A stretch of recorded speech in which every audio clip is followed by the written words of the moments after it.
চলে এসেছি বন্ধুরা আমার ছাদ বাগানে ছোট্ট একটা মিনি ব্লগ নিয়ে। তোমরা আমাকে অনেকেই কমেন্ট করেছো যে দিদিভাই তোমার ছাদ বাগানের টবে কটা করে গাছ বসাও।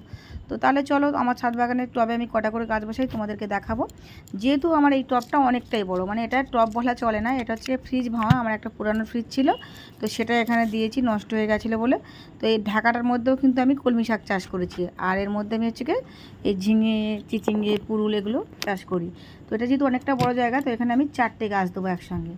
আর এর উল্টো দিকে কিন্তু আরও 2 থেকে 3টে গাছ বসাতে পারবো, যেহেতু মাঝখানটা অনেকটা ফাঁকা রাখতে হবে। এক সাইডে আমি 4টে গাছ বসিয়ে দিলাম, আর উল্টো দিকে পরে আমি আবার অন্য গাছ বসাবো, সেটাও তোমাদেরকে দেখাবো।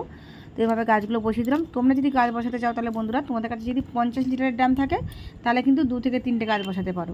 আর যদি 20 লিটারের ড্রাম থাকে তাহলে কিন্তু একটা করে গাছ বসাতে হবে, কারণ গাছের গোড়ায় বেশি পরিমাণে মাটি থাকলে তবে কিন্তু গাছে ফল দেবে, নাহলে কিন্তু গাছে ফল পাবে না। গাছটা খুব সুন্দর হবে অথচ ফল হবে না।